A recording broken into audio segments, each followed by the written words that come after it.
This is Chicken Coop. It's made by Innovation Pet.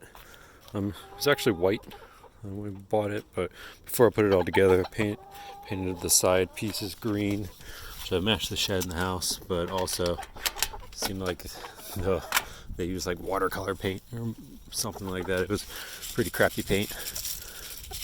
So honestly, you can't really beat the price. I think I got it for like $200 with like an Easter deal at Tractor Supply. Not the biggest, coop and run in the world, but got 6 chickens, 4 Bay Times chickens, so they're pretty small. Walk around the back, so the side, it's got a window, like a plastic kind of window with a latch on it. Kind of sticks a little bit.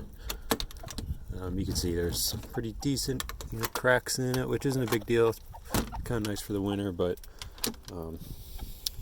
or nice for the summer, but not that great for the winter.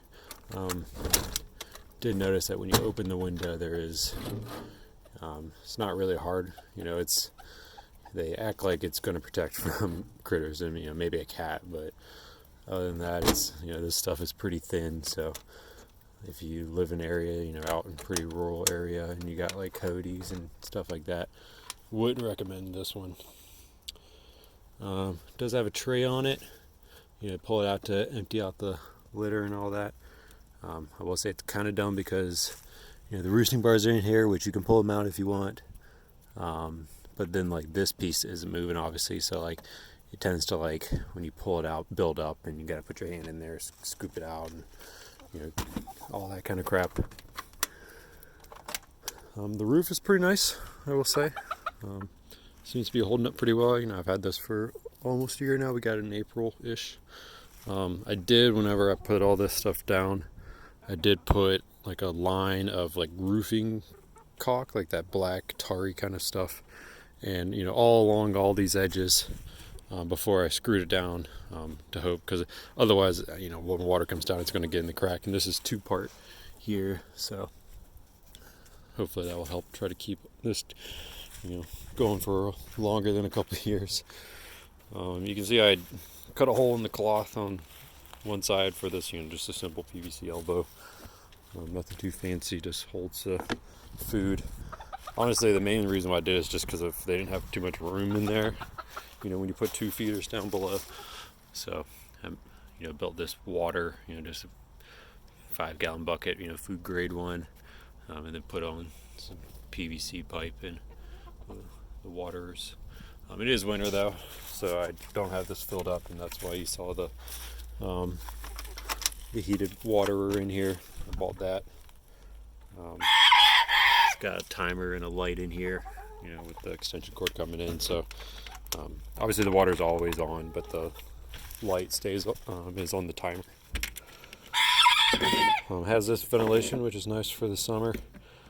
If you read, the chickens are more winter hardy than they are summer hardy. So we got 5 eggs today. We actually only have 4 hens, so one of these is from yesterday. That was a late egg, I guess. We have 3 green. This is one of the Easter eggers. And these orange ones are the bantam eggs. So we have 1 silky.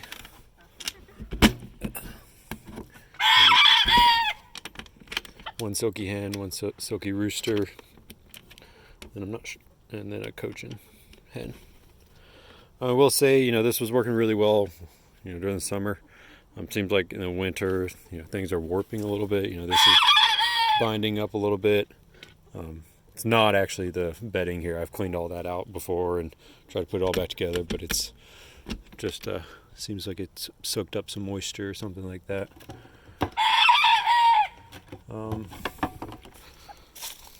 But other than that, honestly seems to work out pretty well. There's lots of doors and windows and stuff like that. They like that roosting bar in there. Seems to be a decent amount of room for them. I don't think you would want to go more than this, especially if you had bigger chickens like these 2 green eggers. But other than that, I think that's about all of it. It's a pretty decent product. It's hard to beat $200, and didn't have to build anything. Obviously I had to put it together, but I didn't have to use any lumber or anything like that. I doubt I could do it for less than $200. It's a pretty decent product. Seems to be working out. All right. Hope you enjoyed it.